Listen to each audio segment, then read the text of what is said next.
Então, dando continuidade a mais um treinamento de mini curso de treinamento do GECOM, hoje faremos com a Roberta abordando a análise dinâmico-mecânica, DMA, e tudo aquilo que já foi divulgado anteriormente.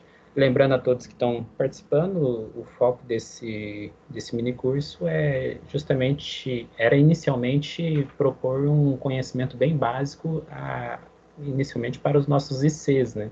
Então, o linguajar, toda a base desse mini curso está de uma forma bem acessível, não tão aprofundado, mas esperamos que consiga ajudar a agregar no conhecimento de cada um em nossas pesquisas.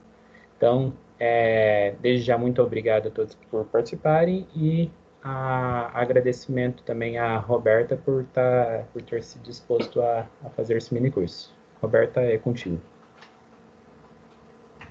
Então, vamos começar. Será que tem alguém que não é do nosso grupo? Acho que eu não preciso me apresentar, né? Faz uma breve, bem curtinho. Bom, meu nome é Roberta Mota Neves, eu sou aluna do PPGEM, faço doutorado no PPGEM, sob orientação do professor Sandro Campos Amigo. E eu trabalho com DMA, né, com análise dinâmico-mecânica, desde a época do meu mestrado, e eu venho aplicando hoje em dia essa técnica ainda nas minhas amostras, porque como eu vou tentar expor para vocês aqui, é uma análise que a gente consegue tirar bastante dados com amostras com amostras pequenas em comparação a outros ensaios que quem trabalha com compósito sabe que a gente precisa de vários corpos de prova, de dimensões relativamente grandes e tudo mais.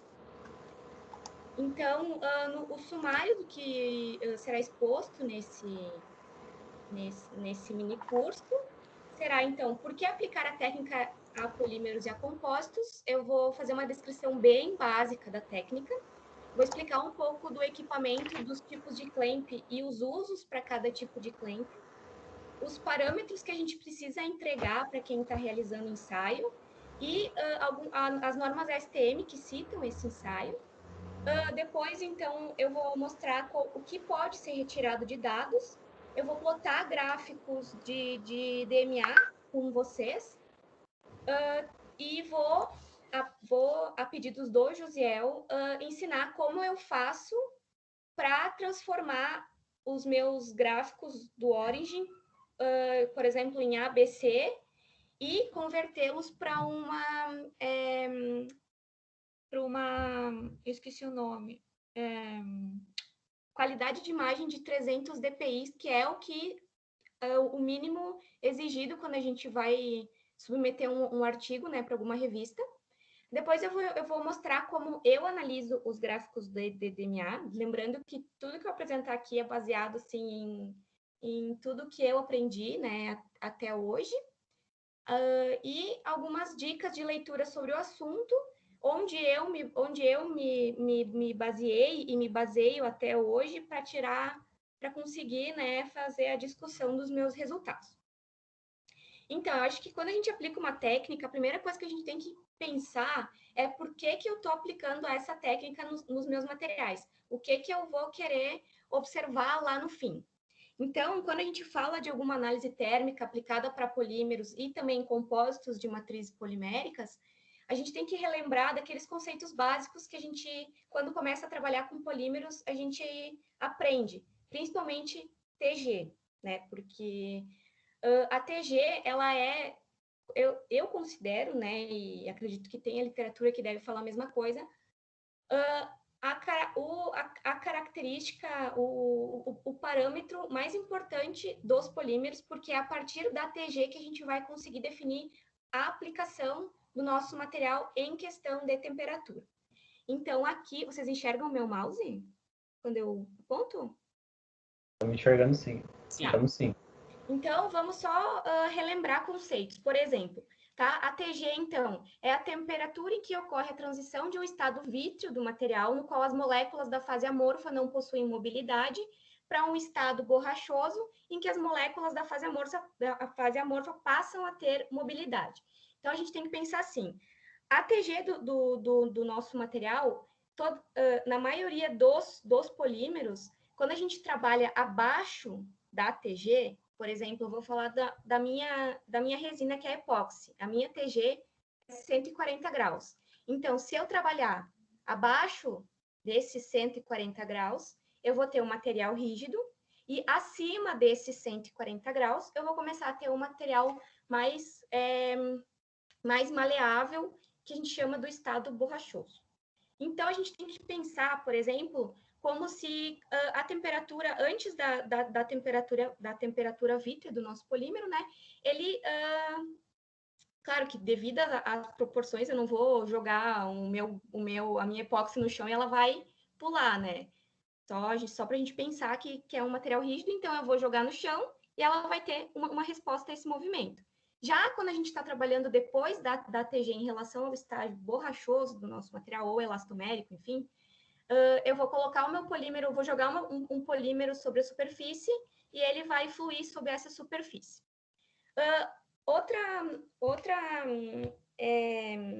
Outra característica dos polímeros que a gente tem que ter muito ciência quando vai trabalhar é em relação à sua viscoelasticidade.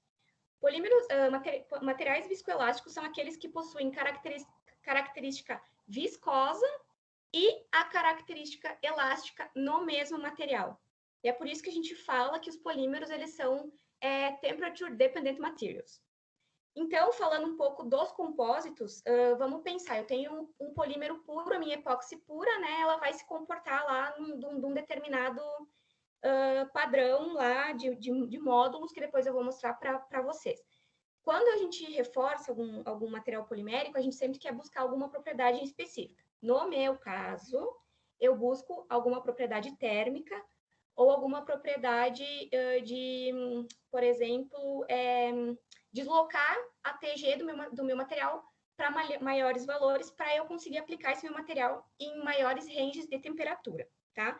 E quando a gente trabalha com compósitos, né, uso de matrizes poliméricas para essa técnica, a gente tem que discutir como que esse reforço, se o reforço que a gente adiciona no nosso material, ele vai alterar o comportamento e se vai deslocar esses valores. Também nessa técnica a gente consegue determinar algumas propriedades mecânicas desse material viscoelástico sob uma faixa de tempo e de temperatura nas nossas amostras, que, como eu falei, é uma amostra relativamente pequena, tá? Comparado com outros ensaios, onde a gente também tira propriedades mecânicas, mas a gente precisa de vários corpos de prova e em tamanhos maiores do que eu vou apresentar para vocês ali na parte dos usos dos clamps. O DMA também ele é uma análise muito sensível a movimentações moleculares da cadeia polimérica. É uma análise relativamente rápida, tá?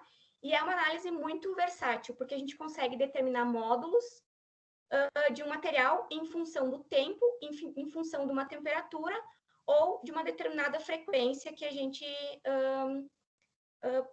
dizer para o nosso equipamento rodar. E assim, é uma coisa que eu sempre converso muito com as pessoas que me pedem para realizar um ensaio, porque além de eu trabalhar com a parte de DMA da discussão, eu também fiquei, eu acho que por 1 ano e meio, responsável pelo equipamento. E muitas pessoas leem artigos e veem tudo que consegue ser retirado do DMA e se emocionam e querem fazer DMA, mas nunca fizeram nenhum tipo de caracterização do polímero antes. Então, é o que eu sempre falava, né, quando as pessoas me entregavam as amostras, e para vocês, conheçam o polímero de vocês, principalmente em relação a temperaturas de transições e a degradação. Por quê? Se vocês, digamos, polímeros termoplásticos, né, eles têm uma TM, né? Se passar dessa TM, o fluido ele o polímero vai se comportar como fluido e ele pode literalmente pingar no meu termopar e estragar o equipamento. Também a gente tem que ter um cuidado muito grande em relação à degradação desses materiais, porque alguns materiais poliméricos, quando degradam, eles liberam, por exemplo, o PVC em determinadas temperaturas, né, a temperatura de degradação dele, ele libera ácido clorídrico, né, o que é extremamente corrosivo pro equipamento. Então, de modo para a gente preservar o nosso equipamento. Sempre eu pedia, né, e provavelmente o técnico do DMA aí da URGS também vai pedir para que vocês conheçam o seu polímero antes de levá-lo para o DMA. Que análises que se faz, então, antes do DMA? Um DSC e um TGA. DSC para a gente ver em relação às transições, TGA para a gente ver qual que é a temperatura de degradação que esse polímero começa a degradar. Então, aqui, de forma geral, eu tentei trazer com palavras mais simples possível a descrição básica da técnica. Mais uma vez, esse mini curso, enfim, essa conversa que a gente está tendo aqui, é sem muita aprofundação da teoria do equipamento e nem do ensaio, porque senão a gente teria que ter outro mini curso só para a gente falar da parte de equacionamento, módulos complexos e tudo mais, tá? Então, basicamente, a técnica ela é uma aplicação de uma força oscilatória senoidal em um corpo de prova e a gente analisa a resposta do nosso corpo de prova em relação a essa força. A resposta, que seria a deformação dada pelo material após a defasagem... enfim. Vamos pular essa parte aqui, porque cortou aqui. Enfim. Então, quando a gente analisa uma determinada amplitude de deformação no pico da onda senoidal e a defasagem entre a parte entre as senoidais de tensão e de deformação, a gente consegue avaliar qual que é um módulo, ou seja, a gente consegue relacionar com a rigidez do nosso material, a viscosidade e a habilidade do material de dissipar energia na forma de calor, tá? E uma das vantagens dessa técnica, da técnica de DMA, é que se pode obter um valor de módulo cada vez que uma força senoidal é aplicada. Então, a gente consegue fazer a varredura desse comportamento numa ampla faixa de temperatura ou numa ampla faixa de frequência. Basicamente, assim, o equipamento ele vai fazer uma tensão, vai ocorrer uma deformação, a resposta dessa deformação e a diferença entre a resposta e a deformação vai ser gerado um ângulo. O equipamento, os tipos de clamp e os usos. Eu não sei se todo mundo já teve contato com o equipamento. Eu trabalhei com o TAQ800, que é esse da foto aqui, tá? Ele tem, aqui seriam as garras, que a gente chama de clamp, que é quando a gente lê os artigos, eles vão estar referenciados como clamps, tá? Nada mais é do que o suporte da nossa amostra no equipamento. Essa parte de cima aqui, então, é um forno que fecha para a gente conseguir manter controlar a temperatura para que a temperatura que esteja aparecendo aqui no visor seja exatamente a que está aqui dentro, né, do forno. Com esse forno aqui, a gente consegue, obviamente, aumentar a temperatura, né? E a gente consegue também, com o nitrogênio líquido, resfriar a temperatura. Eu já rodei ensaio até menos 140 graus para polímeros termoplásticos semicristalinos, tá? Então, assim, como eu falei antes, a gente tem que saber qual que é a TG do nosso material. Não específico do nosso material em si que a gente está analisando, mas sim do polímero, né, que ele pertence. Por exemplo, se eu estou trabalhando com, digamos, EVA, né? O EVA ele tem uma transição mais ou menos em menos 140, então eu tenho que rodar o ensaio temperaturas menores do que esse menos 40 graus. Para polímeros termorrígidos, como é o caso do meu doutorado, eu sempre rodo da temperatura ambiente para cima, porque eles não têm transições que são importantes para mim a baixas temperaturas, tá? Essa garra que segura a nossa amostra, ela é composta por duas partes. Uma parte dela é fixa e a outra parte dela, que é essa aqui, a do meio, ela é móvel. Que é a partir dessa parte móvel é que vai gerar aquela... que a gente vai conseguir as oscilações que a gente precisa, né, para a técnica. Então, eu já trabalhei, eu estou falando muito de experiência minha, tá? Com esses 3 clamps para compósitos. Eu já fiz análise de DMA por compressão, que é esse clamp aqui, até coloquei esse quadradinho aqui para demonstrar como que seria a amostra nele aqui localizado no clamp, a parte móvel e a parte fixa, tá? No caso, para ensaios de corrida dinâmica, que a gente vai ter aumento de temperatura, tá? Depois de muito quebrar cabeça e tentar fazer, tentar correr DMAs de espumas, eu descobri que a gente precisa de uma tensão mínima aqui, de uma força mínima, para que a amostra ela fique em contato com a garra, mas que não deforme, para não ter nenhum tipo de interferência ao longo do nosso ensaio. As dimensões do corpo de prova, para quem se interessar a fazer DMA em espuma, a gente também tem que conhecer qual que é a força máxima de deformação que essa espuma vai sofrer. E também a do equipamento. A deste equipamento em específico é 18 newtons. Então, espumas que não deformam até 18 newtons, a gente não vai conseguir fazer o ensaio, tá? E a melhor utilização dela é para espumas. O outro clamp, que são os mais citados na literatura, é o single cantilever e o dual cantilever. O single cantilever, a amostra ela fica presa por essa parte fixa e por essa móvel, e o dual, ele fica preso por duas partes fixas e uma parte móvel. Nesse caso aqui, a nossa amostra ela é fixada no clamp com um torque pré-estabelecido, para que a amostra ela não, como é que eu posso dizer, ela não caminhe, ela não se desloque do corpo de prova. Se vocês têm interesse em fazer single cantilever, a amostra de vocês, ela é 12 por 3 por 35 milímetros. Por isso que eu falo que o DMA ele já é uma análise fantástica só pelo simples fato de a gente usar muito pouca amostra. E se vocês têm interesse em fazer em dual cantilever, a largura e a altura são as mesmas, porém o comprimento fica em 60 milímetros. O que eu falo e que foi o que eu aprendi. Quando a gente está, então, moldando as nossas amostras, lá na parte quando a gente está obtendo as nossas amostras, eu sempre falo e me ensinaram assim para a gente moldar ou injetar, no caso de termoplástico, um corpo de prova do ensaio de flexão. E a partir que daí ele já vai ter esses 12 milímetros pelos 3 milímetros de altura e o comprimento a gente corta na serra-fita. No caso do single cantilever, ele é mais indicado para uso de termoplásticos e para nanocompósitos, né? Termorrígidos ou termoplásticos. E o dual cantilever é para termorrígidos, elastômeros e também pode ser usado para compósitos particulados. O three-point bend, é esse último aqui, ele também é preso aqui por duas fases, por duas partes do clamp fixo e pela parte móvel, tá? E nesse caso, diferente do dual cantilever, ele não utiliza torque.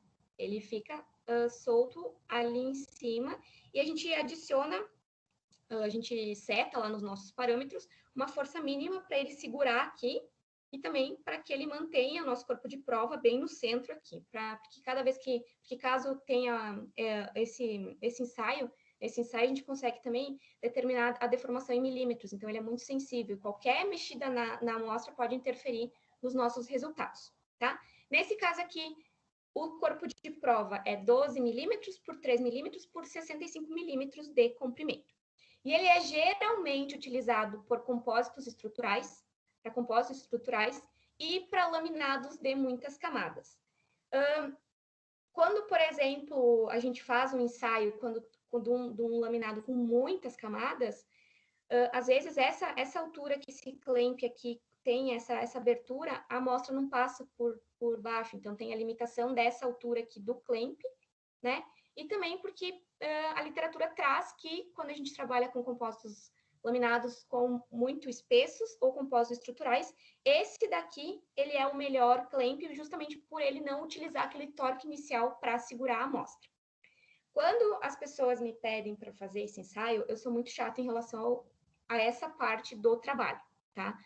Por quê? Como eu falei antes, o DMA eu sempre indico a fazer como uma das últimas caracterizações do material, tá?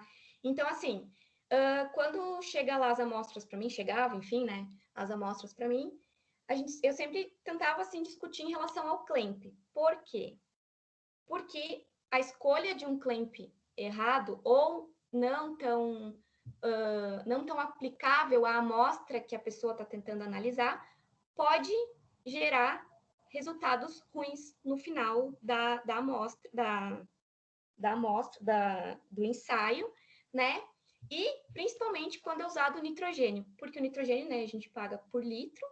Imagina eu fazer todo o ensaio de uma corrida dinâmica de menos 140 até, sei lá, 80 graus, 3 graus por minuto. Isso demora muito tempo, gasta muito nitrogênio, e aí chega no fim a pessoa me passou o clamp errado.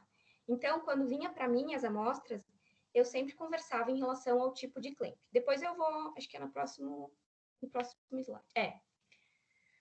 Então, como começou a ter uma demanda um pouco grande para usar o equipamento, quanto estava na minha responsabilidade, eu criei uma folha de parâmetros, né, para a pessoa me entregar, até para a pessoa dona da amostra ficar responsável caso tenha me passado temperaturas erradas, né, temperaturas que passem das temperaturas de degradação e de IATM, tá? Então, eu sempre peço para que a pessoa me diga o que ela quer observar no ensaio, porque depois que eu entrego o TXT, a pessoa volta para mim. E daí eu tenho que, de novo, parar o que eu estou fazendo e explicar para a pessoa o que ela deveria saber antes de me pedir para fazer o ensaio, tá? Número de amostras, o clamp a ser utilizado, né? Aqui já dei bem certinho quais que são os comprimentos, a ATG do material, a ATM do material. Isso daqui é mais para me proteger em relação à operação do equipamento, porque se der alguma coisa errada e estragar o equipamento, eu consigo rastrear da amostra de quem que foi passado parâmetros errados. A partir daqui, em negrito, é onde eu peço as condições de ensaio. A temperatura inicial da amostra do ensaio, a final, a frequência, amplitude de deformação, a rampa de aquecimento e se vai usar nitrogênio líquido ou não.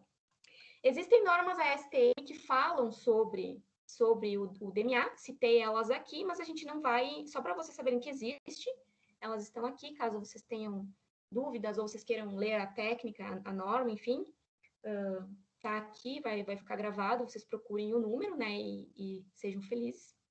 E, tá, onde que eu acho essas condições de ensaio? Em artigo, gente. Infelizmente, não tem outro lugar que vai te dar as diretrizes do ensaio, a não ser no artigo. Eu trouxe aqui, então, como vocês identificam no artigo os parâmetros utilizados para o ensaio, tá? Então, vai estar lá na parte da caracterização, materiais e métodos, blá, blá, blá. Materiais e métodos, caracterização. Vai começar que o DMA foi feito, né, no equipamento tal, modelo tal, foi observado os dois módulos e o TAN delta, usando o CLAMP 5 cantilever com os parâmetros da análise. Então, assim, não adianta vir fazer o ensaio sem saber isso daqui com toda a certeza que não vai prejudicar o equipamento. Então, tem que ler muito e ter muita certeza do que está fazendo antes de passar esses parâmetros para frente, tá? Então, agora deu tudo certo no nosso ensaio. Eu consegui rodar o equipamento, rodar o ensaio, o clamp deu certo, ficou bonito, não aconteceu nada de degradação ou gotejamento dentro do equipamento.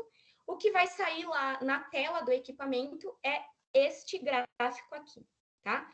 A partir deste gráfico aqui, a gente consegue verificar 3 curvas, que em preto a gente é o E', que é o módulo de armazenamento, em vermelho o E duas linhas, que é o módulo de perda, e o TAN delta, que é o módulo de perda dividido pelo módulo de armazenamento.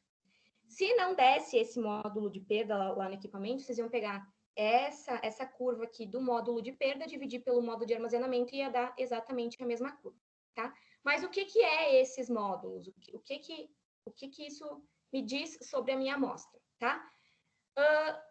Na literatura, é dito que o módulo de armazenamento, ele verifica a elasticidade do material, ou seja, seria a habilidade do material em armazenar energia e relaciona com a resposta elástica do material. Lembra que lá no começo eu falei que os polímeros eles são viscoelásticos, eles se comportam tanto elasticamente como viscosamente. Então, a parte do módulo de armazenamento, ou storage modules em inglês, relaciona a parte elástica do material. O módulo de perda, esse em vermelho, ele vai nos dar uma resposta em relação à habilidade do material dissipar energia. E a energia, ela é perdida em forma de calor. E ela vai relacionar, então, a resposta viscosa do meu material. E o tan delta, como eu falei antes, é uma relação entre as curvas de perda e do módulo de armazenamento. Então, assim, vamos só olhar um pouco esse gráfico aqui. Como está escrito aqui, o módulo de armazenamento é a capacidade do material de armazenar energia. A gente pensa, então, numa cadeia polimérica, digamos a minha resina epóxi. Vou falar da minha resina epóxi porque, né, estou com ela aí já há um tempo, já, né, estamos íntimas.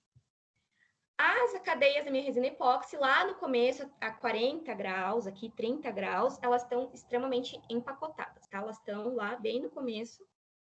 A temperatura ambiente é um material rígido, tá? E elas estão absorventes, que é o ponto máximo de absorção de energia. Ou seja, tudo que o meu sistema está entregando para essas moléculas, elas estão ficando para elas, tá? Conforme vai, o mesmo raciocínio, a gente pode fazer para o módulo de perda, né? Que no começo aqui da minha amostra, do meu ensaio, ela está perdendo praticamente nada, porque ela está armazenando tudo. Conforme vai aumentando a temperatura, as cadeias poliméricas da minha resina epóxi, elas vão começar a se distanciar entre umas às outras, e esse distanciamento faz com que elas comecem a não armazenar tanta energia quanto no começo, e é por isso que o módulo de perda começa a subir a partir do momento que o módulo de armazenamento começa a decair, certo? Então, só, como eu falei, né, esse mini curso, ele é bem básico, tá, gente? Eu estou tentando passar do jeito mais assim que eu consigo entender e passar para vocês o possível, tá? Agora, a gente já conseguiu, já determinou o nosso clamp, determinou os parâmetros de ensaio, não estragou o equipamento, a técnica ficou muito feliz.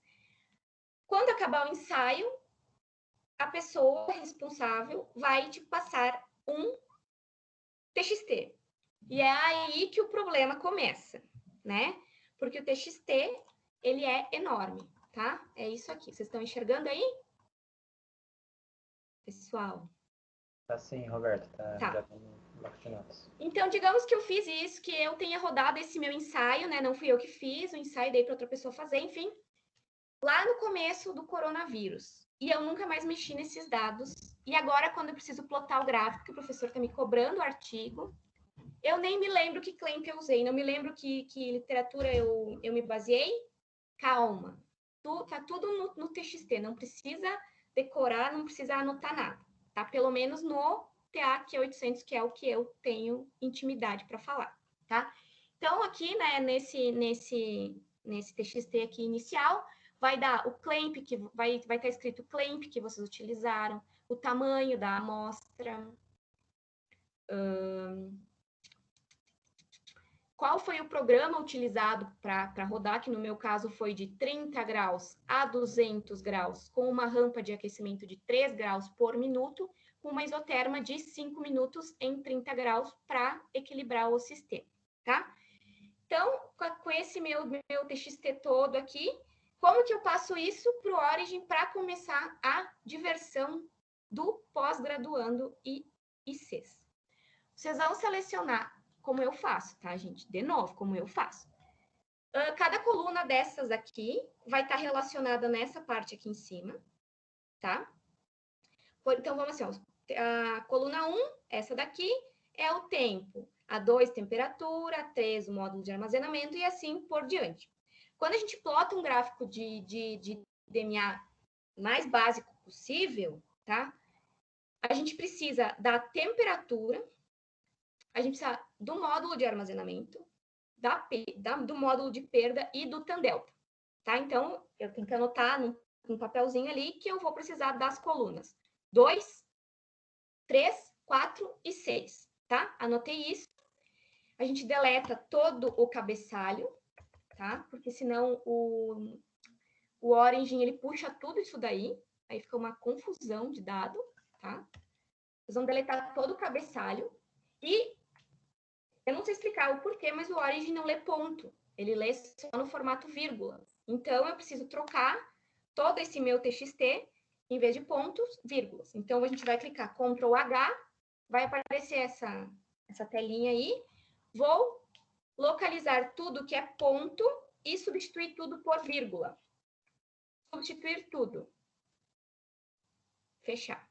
Então, tudo agora aqui está em vírgula. Vou salvar arquivo, salvar como, num lugar lá que vocês se achem, se encontrem, né? Para isso. Então, vocês vão fazer isso para todas as amostras que vocês mandaram analisar. Aí, a gente vai para o Origin. Tá? Eu já deletei as colunas que não interessam para a gente, né? Nesse caso aqui. Se vocês não sabem como deletar coluna, vocês simplesmente clicam aqui, botão direito, clicam na coluna que vocês desejam excluir. Delete. Eu vou deletar essa primeira coluna aqui, porque lembra que a minha primeira coluna era o tempo. E o meu eixo X para ensaios de DMA é a temperatura, no caso do que eu vou explicar para vocês aqui. Tá? Então, esse daqui é meu X, meu Y, meu Y e meu Y. Eu já gosto de dar nomes, para eu não me perder. Ah, eu esqueci de mostrar como que eu passo para cá, né? Enfim. Eu vou em File, digamos que eu abri o meu Origin agora e eu preciso puxar todos esses dados, todos esses TXTs que eu tirei o cabeçalho e passei para vírgula. Eu vou em File, Import, Multiple, ASCII. O que eu faço, tá? Eu já salvo tudo numa mesma pasta e eu consigo selecionar todos os TXTs que eu vou usar. Por exemplo, no meu doutorado são 7 amostras, então eu já puxo os 7 TXTs para esse mesmo Origin aqui e vou dando ok, e vai abrir assim, bonitinho, tá? Acho que o José explicou isso em relação às unidades, né? A gente consegue dar um nome para o eixo e na segunda linha aqui a gente tem as unidades. Lembra lá que a gente anotou que a nossa coluna ali, que essa primeira coluna, se eu não me engano, era a coluna 3, era o módulo de armazenamento, o módulo de perda, em megapascal. Roberto, a sua coluna da temperatura ali está em Y, ela é em X ou em Y? Sim, eu vou mudar agora. Beleza. Sim. E o tan delta, que o tan delta não tem unidade, tá? Copio. Colo aqui, tá? Essas amostras eu nem expliquei, né? Eu fui abrindo. Eu vou plotar aqui com vocês as amostras do meu doutorado, tá? Que a epóxi seria a minha resina pura, sem reforço, e uma amostra reforçada dessa mesma epóxi com 5% de celulose microcristalina, que tem mais ou menos um tamanho de 20 microns cada partícula da minha celulose, tá? Aí o Josiel já deu um spoiler, né? A gente tem que trocar os eixos, porque se eu plotar aqui, não vai ficar tudo sem eixo X. Então, eu vou clicar 2 vezes em cima do eixo que eu quero alterar. Peraí que abriu em outra página aqui. E vou vir aqui, Plot Designation, e vou trocar para X. De novo, é o que eu faço, tá? Deve ter um jeito mais fácil ou mais difícil, mas é o jeito que eu me identifico para plotar isso daqui. Então, tudo já no eixo, tudo que eu quero ver no eixo X, tudo que eu quero ver no eixo Y. Vamos começar a plotar o nosso gráfico, como eu faço. Eu não gosto de plotar as três curvas da mesma amostra no mesmo gráfico, como está mostrado aqui, ó. Como aqui. Eu não gosto de fazer assim, porque eu acho que fica muito poluído, tá? Eu gosto de separar as curvas. Eu faço, por exemplo, ploto só os módulos de armazenamento das amostras, depois só os módulos de perda e depois só os tan-deltas. Tá? Aí, então, como é que a gente plota? Não precisa fazer nenhuma a gente não precisa mexer nos dados, nada. É o que está aqui, é o que vai ser plotado. Então, a gente só seleciona as duas colunas, né, x e y, que vocês querem plotar, e clica aqui nesse ícone, né? Vou fazer isso também para o módulo de perda e para o módulo e para o tan-delta, tá? De novo, tô tentando fazer devagar, mas é que é meio, né, a gente já vai fazendo, já vai plotando, enfim. Vamos dar nome para os gráficos.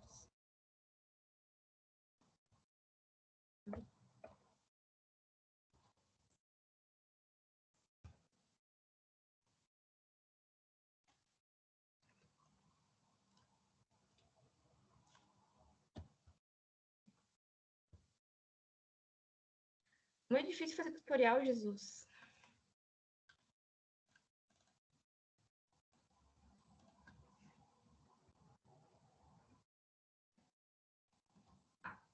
Então, a gente já tem o módulo de armazenamento, o módulo de perda e o tan-delta da minha amostra de resina epóxi. Agora, eu vou sobrepor a amostra de epóxi reforçada com 5% de celulose em cada um desses gráficos, e assim eu faço com as minhas 7 amostras. Tá? Mas eu não vou abrir as 7 amostras aqui, porque depois sempre é feito do mesmo jeito.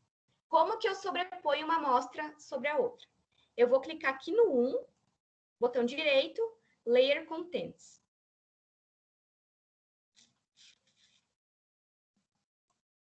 Tá? Vai abrir essa janela aqui. Então, a gente está plotando o módulo de armazenamento, elinha, da epóxi pura e da epóxi reforçada, tá? Tá vendo que apareceu aqui, ixi, perdi a amostra. Não perdeu a amostra, só tem que modificar a escala.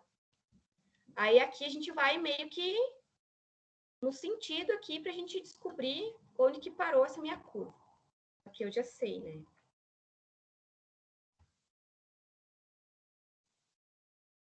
E aí vamos começar a deixar ele bonitinho. Aqui. Eu, particularmente, acho esse monte de número feio. Não gosto. O que eu faço? Eu clico 2 vezes no eixo, venho aqui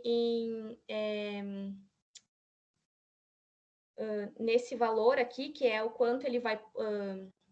deve ter um nome disso, que ele vai pular, né? Então, eu sei que foi de 0 a 17 mil, eu quero colocar cada 5 mil pontos. Acho que fica bem mais bonito assim.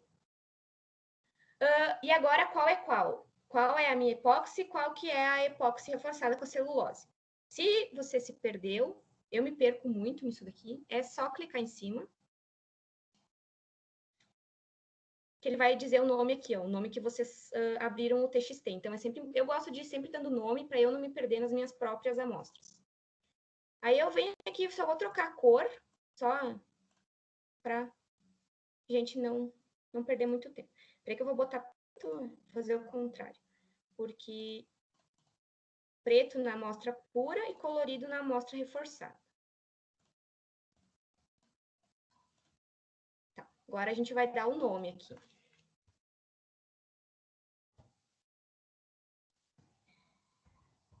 Epóxi reforçada com celulose microcristalina, 5%. Tá? Eu também, mas é que eu sou meio chata com o negócio do visual, assim. Eu acho que fica feio essas coisas assim, fechado. Aí como é que eu tiro a linha aqui da legenda? Mas isso, né, é gosto pessoal. Eu clico com o botão direito, vou em propriedades, vou vir aqui em background, sem nenhum, vai trocar ali, tá?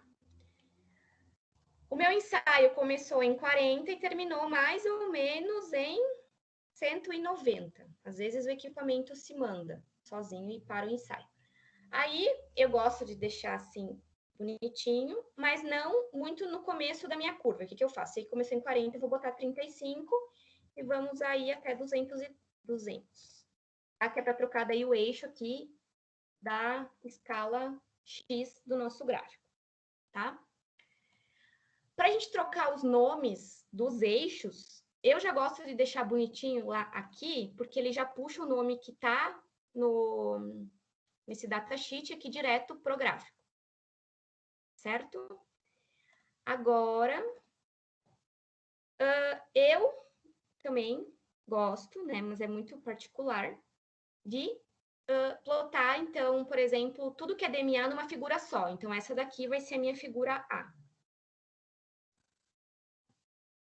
Também foi assim, um método que eu defini na minha cabeça, que eu gosto de deixar a letra A em 32, para ficar grande. Esse daqui em 28. Já vou explicar por quê. Opa, não é 28, é 22. É 24. 22, 22, 24. E 24. Digamos que eu fiz isso, né? Essa daqui é o meu gráfico A. Eu vou fazer exatamente a mesma coisa para o gráfico B, que é o módulo de perda, e a mesma coisa para o meu gráfico C, que vai ser o tan delta, tá? Vocês querem que eu, José, quer que eu plote ou dá para seguir? Eu acho que dá para seguir. Tá. Então, eu gosto de deixar ele grande assim, porque eu gosto de diminuir ele, tá?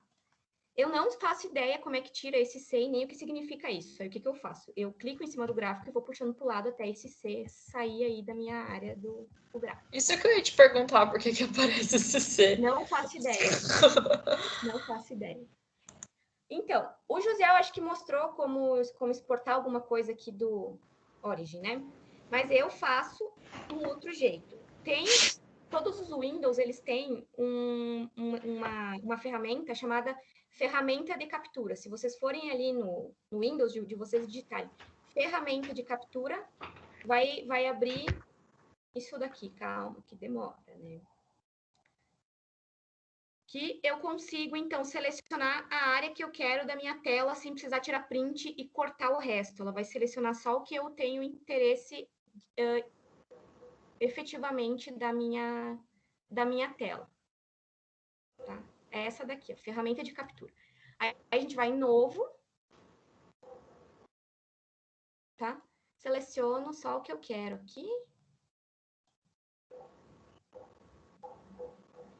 E aí, ela vai ficar já em formato de imagem, né? E eu venho aqui para copiar.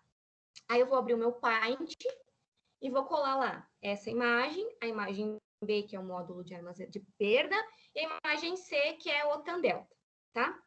E aí, da parte do Origin, seria isso. Depois eu vou voltar para mostrar como que eu tiro os valores do gráfico aqui, desses aqui, como que eu determino os meus módulos e tudo mais, tá? Então, digamos que eu já fiz aquela ferramenta de captura, já dei copiar, montei lá no Paint. As revistas, quando a gente vai submeter um artigo, tem uma parte lá do Guide for Authors que diz que a gente tem que submeter as revistas, eles dão lá os formatos específicos e eu sempre escolho o TIFF. Então, quando eu salvar no Paint, eu não vou abrir aqui, senão vai trancar tudo, tá?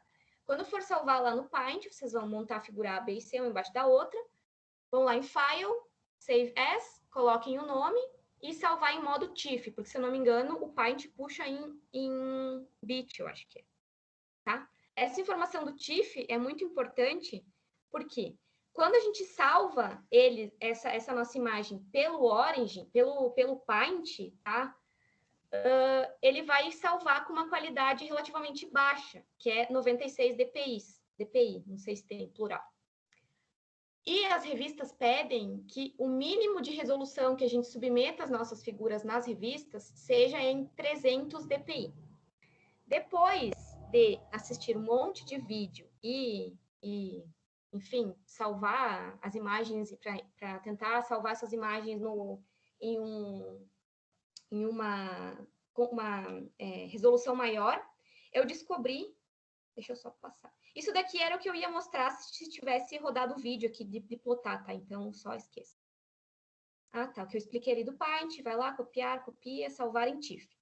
Depois que vocês salvarem em TIFF, vocês baixem eu uso esse programa aqui, que é o GIMP. Ele é free, vocês conseguem baixar ainda da internet normal, não precisa pagar nada.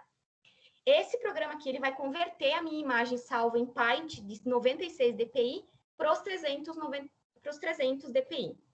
Provavelmente, eu faço do jeito mais difícil. Deve ter um jeito mais fácil para converter imagens para qualidades, para resoluções melhores. Mas é assim que eu faço, tá?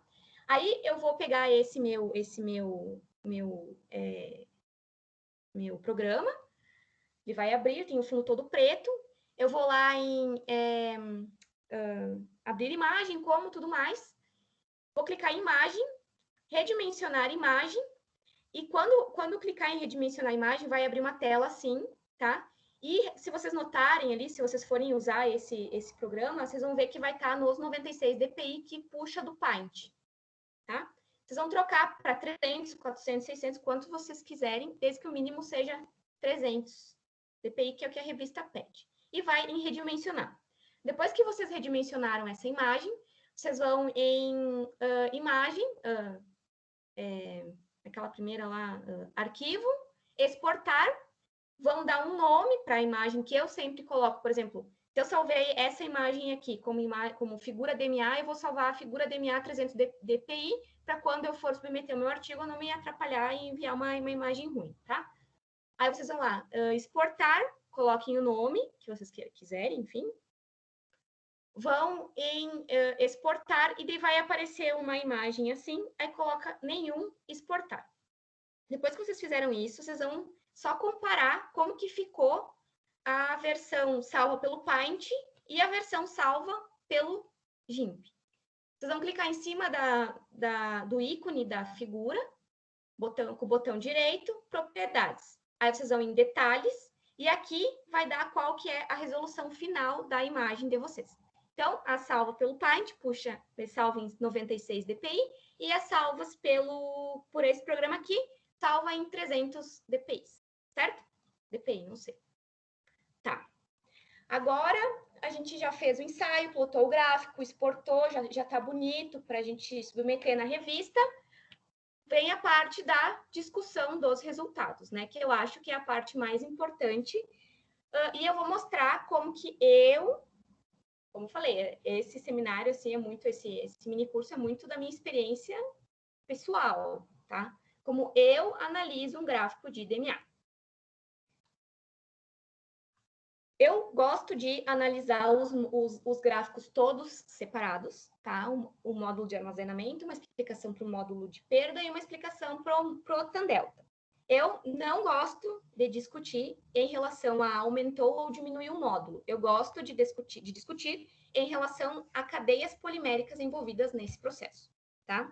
E até hoje tem dado certo. Os meus artigos têm saído assim e eu vejo, assim, muitas vezes que às vezes aparece um artigo lá, ai, nossa, agora eu vou conseguir entender DMA. Aí tu abre lá, se o módulo de armazenamento da resina reforçada com 5% aumentou o módulo. Tá, aumentou o módulo, isso já é esperado. Se eu adiciono um reforço no meu composto, eu quero que aumente alguma coisa, né? Que eu melhore alguma propriedade. Então, para mim, de novo, experiência pessoal, não gosto de discutir em termos de aumento e de diminuição. Eu gosto de discutir em relação à restrição de cadeias poliméricas, tá? Vamos voltar aqui pro Origin, que eu vou mostrar como que eu tiro os dados, como que eu sei qual é o valor desse módulo aqui, qual é desse, qual é aqui, qual é aqui. Tem uma ferramenta no Origin que é o Data Reader, que é esse daqui do quadradinho. Ele vai ficar aqui em formato de quadrado e vai abrir esta página aqui. Essa página não, essa janelinha aqui. Eu meço o módulo, eu analiso o módulo de armazenamento na região vítrea e na região elastomérica das minhas amostras, tá? Então, eu quero saber qual que é o módulo a 40 graus, ou seja, aqui no meu primeiro ponto. Eu vou clicar bem no começo da curva, vai dar que meu y ficou em 40,5, ou seja, a temperatura de 40 graus, com 5,5, o meu módulo de armazenamento é 14.921 megapascal. Assim eu faço para epóxi pura na parte vítrea e depois na parte elastomérica das duas amostras, tá? E em paralelo a isso, eu vou abrir uma tabela e vou digitando esses valores. Tá, então agora eu acho que eu vou tentar passar para vocês, assim, do jeito mais fácil que eu acho discutir um gráfico de DMA, sem falar muito em aumentar o módulo ou diminuir o módulo, tá? Primeira coisa que eu analiso é em relação ao comportamento da curva.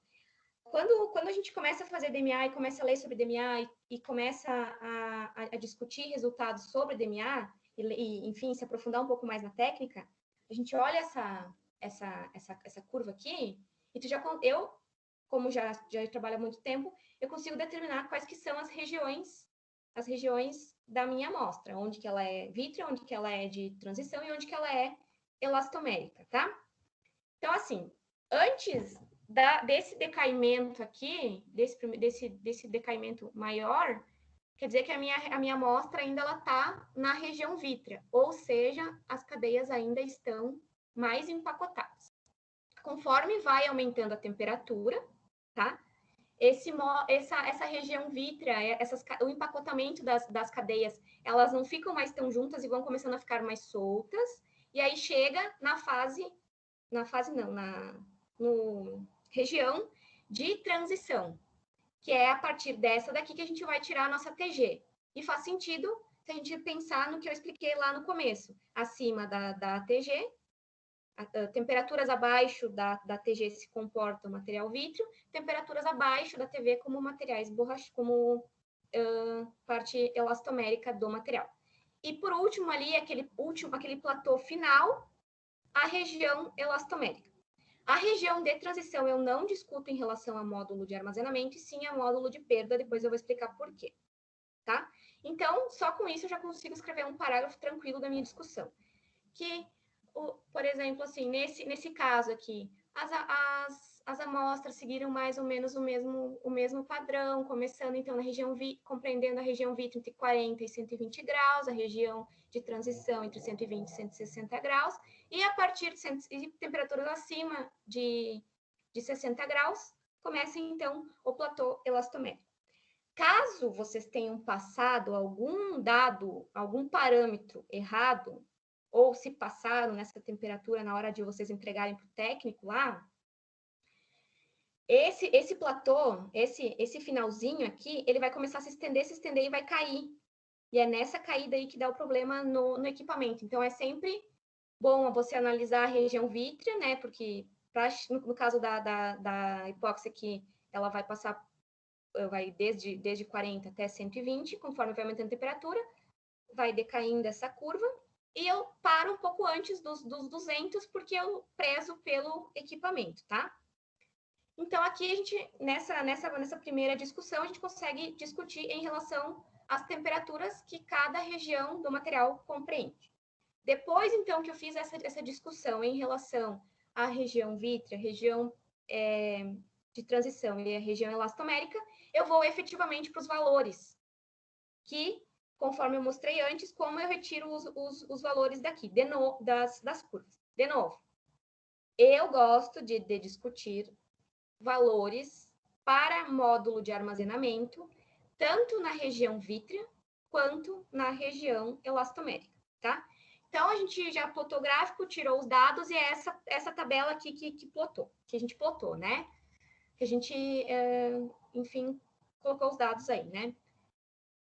Como que eu discuto? Eu sempre discuto em relação à restrição de cadeias poliméricas. Porque, pensa, esse módulo mais baixo aqui, de armazenamento da minha resina pura, e depois, quando eu incorporo o material particulado, que no meu caso ali é a resina epóxi, a celulose microcristalina, conforme eu vou incorporando teores diferentes de reforço, o reforço, ele vai, né, se tudo deu certo no meu processamento, ele vai ficar, então, ali presente na estrutura, entre as moléculas ali, entre as cadeias poliméricas, e eu gosto de discutir em relação a quando eu estou adicionando material à resina epóxi, então eu penso, eu estou colocando carga ali, essas cargas, em vez delas ajudarem nessa questão aqui de aumento de volume interno entre as cadeias poliméricas, elas vão restringir muito mais a cadeia polimérica justamente porque existe uma partícula a mais ali dentro. Consequentemente, se eu tenho teores de particulados maiores, né, enfim, comparando ali que no caso essa daqui é epóxi 0 e a epóxi 5%, é meio óbvio que esse particulado vai atuar ele vai restringir muito mais a movimentação das cadeias poliméricas, e é por isso que eu preciso de muito mais energia do meu equipamento, do meu sistema, para começar a movimentar essas cadeias poliméricas para que, de fato, ela passe para a região vítrea e para a região de transição e para a região elastomérica. E do mesmo jeito, eu discuto baseado no mesmo princípio em relação à região elastomérica do meu material. Por quê? Na região elastomérica, se a gente pensar de tudo que a gente viu de polímeros até hoje, enfim, quando a gente chega, quando o polímero atinge essa região elastomérica aqui, o volume livre entre as cadeias ele fica relativamente maior do que quando na região vítrea, justamente pelo amolecimento, digamos assim, do nosso material, e as moléculas elas ficam as cadeias poliméricas elas ficam mais longe uma das outras, e é por isso, então, que elas armazenam muito menos energia na região elastomérica do que na região vítrea, tá? E isso daqui, por mais que tenha um decaimento em ambas as amostras, ainda a minha amostra reforçada com 5% da celulose teve módulos, deslocou para valores de módulos maiores. De novo, que por mais que ela esteja na região elastomérica, ainda vai existir uma restrição causada pelo meu reforço, certo? Disso daí eu já consegui escrever uma página do meu artigo, tá? Agora, vamos analisar o módulo de perda, como eu analiso, tá?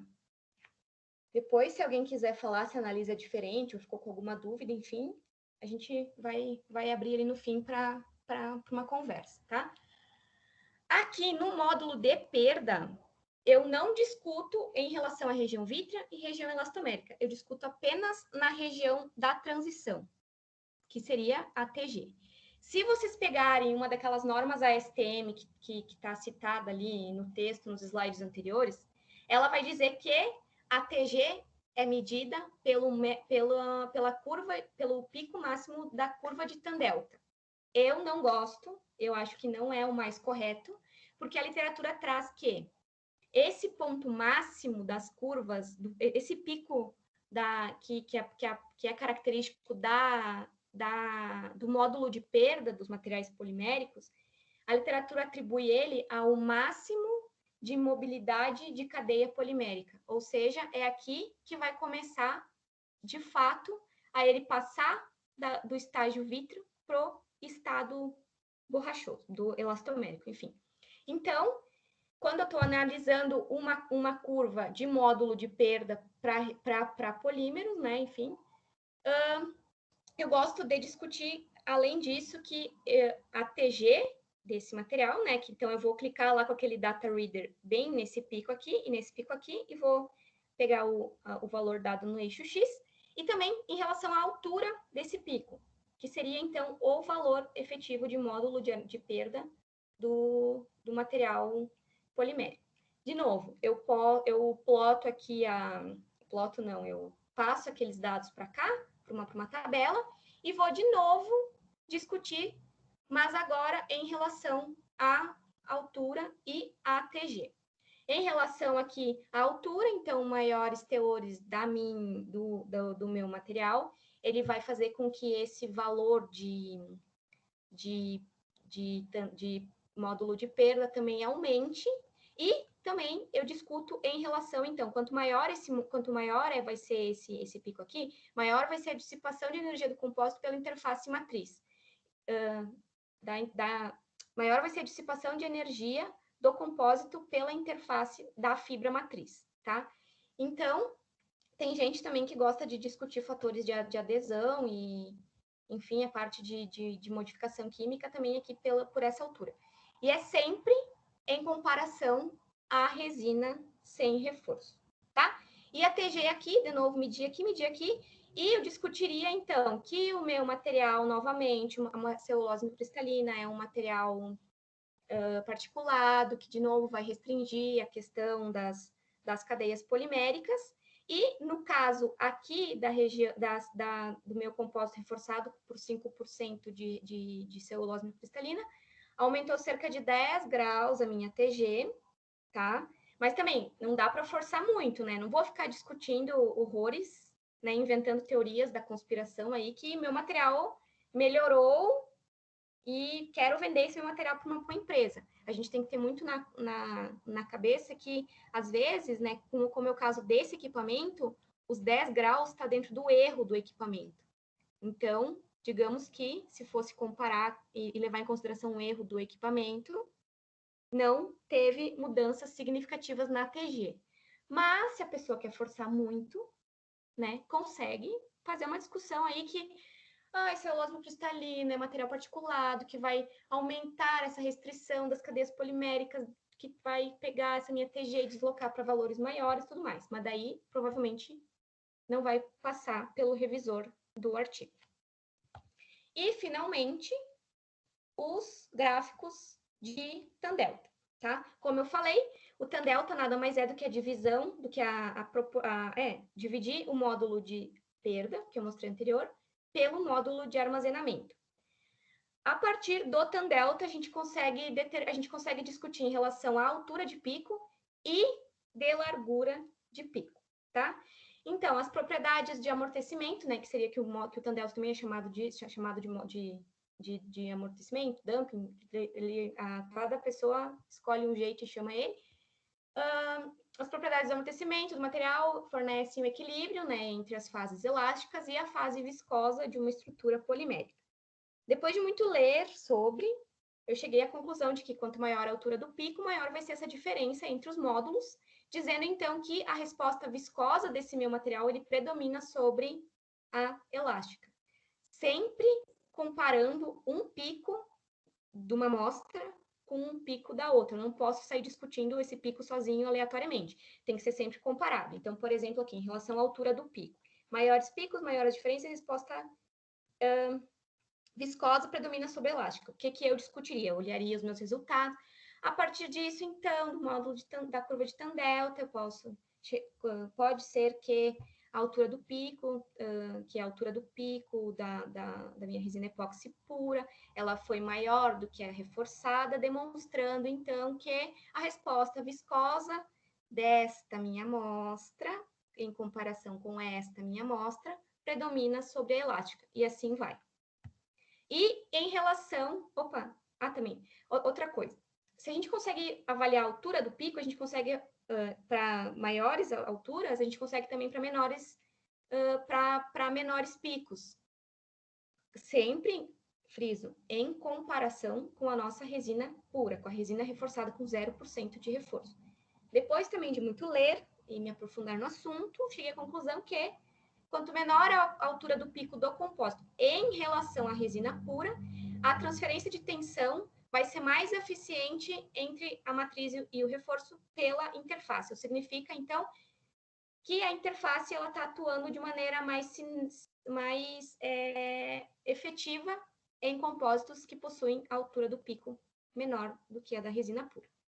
E outro dado que a gente consegue determinar a partir do tan-delta é em relação à largura do pico, que no caso a literatura traz como altura do pico largura do pico a meia altura. Então eu pego, digamos que eu tô avaliando da resina epóxi. Eu vou pegar aqui o começo da curva menos esse daqui, vou ver qual que é a minha altura, qual que é a minha meia altura do pico, vou pegar o meu data reader, clicar aqui e descobrir a diferença entre qual que é a largura desse pico, e vou fazer a mesma coisa para o pico reforçado com 5%, tá? A literatura diz que que a largura do pico a meia altura, ela representa a homogeneidade do sistema, e picos mais estreitos pode indicar uma distribuição mais homogênea de um reforço na matriz. Então, faz sentido, porque vamos pensar que a resina epóxi ela não está reforçada, então é obviamente que ela é bem mais homogênea do que uma resina reforçada por celulose, né? Então, faz sentido o que a literatura traz. Só que, assim, a gente sempre tem que pensar no nosso compósito como um sistema como um todo, né? Eu discuto em relação à homogeneidade do meu reforço, porque o meu reforço é particulado. Eu tive que fazer todo um estudo de sonificação, tempo de sonificação, enfim, para chegar num tempo X para eu conseguir deixar o meu reforço mais homogêneo possível na minha matriz polimérica.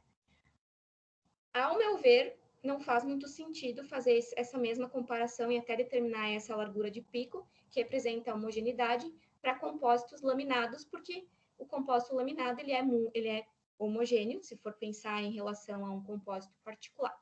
Então, a gente sempre tem que pensar qual que é o nosso compósito e se vale a pena eu ir a fundo numa discussão ou não. Tá? O que eu leio sobre o assunto? O que foi a minha base? O que foi... O que eu... Quando eu tô com dúvida, quando não faz sentido os meus resultados, quando não... esqueci alguns detalhes. Tem um artigo muito bom, tá? Que ele é em português. Depois vai estar gravado aí, vocês digitem no Google.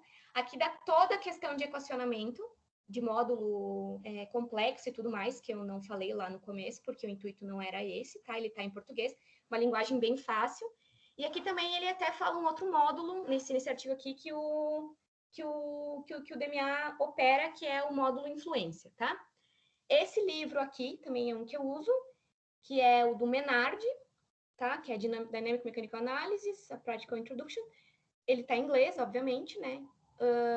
Mas também ele é muito mais completo, obviamente, que um artigo. Então, esse daqui é como se fosse assim, tô com muita dúvida. Li esse artigo e não entendi, eu vou lá e abro o livro e começo a fuçar no livro. Como eu trabalho com compósitos reforçados por celulose, fibra vegetal, nanocelulose, enfim, né, no meu doutorado, eu encontrei um review que lida única e exclusivamente com propriedades dinâmico-mecânicas de compósitos reforçados por fibra natural. E esse artigo aqui, que, se eu não me engano, foi um dos primeiros do professor Sandro, que saiu com esse tema, enfim, sobre análise dinâmico-mecânica, e ele também é muito completo, e é a partir desse artigo que foi, na verdade, que eu comecei a estudar em relação à questão da análise dinâmico-mecânica. Eu tenho alguns trabalhos na área em relação a compósitos, né, analisados via DMA, né, para corrida dinâmica, enfim, onde eu já trabalhei, então, com termorrígido, que seria resina epóxi com particulado. Eu já trabalhei com termoplástico com a nanopartícula. Eu já trabalhei com semi-preg, pré-preg e também com laminados híbridos. Se vocês quiserem depois dar uma lida, vocês vão ver que tudo que eu escrevo ali e discuto em relação foi a base do que eu falei para vocês anteriormente. E da minha parte é isso. Espero que eu tenha conseguido traduzir o mais fácil possível, porque realmente é uma análise bem complicada. A gente tem que entender principalmente em relação à estrutura do material e tudo mais. E o meu e-mail está aqui, caso alguém queira, enfim, algum desses documentos, desses materiais, desses artigos, enfim. E agora eu me coloco à disposição para caso vocês tenham alguma dúvida, algum comentário, alguma sugestão, ou se alguém já trabalha com essa análise, queira me mostrar um jeito mais fácil de eu fazer as coisas. Obrigada, Josiel. Obrigada, pessoal. Nada, vou finalizar aqui a gravação e já passar os avisos.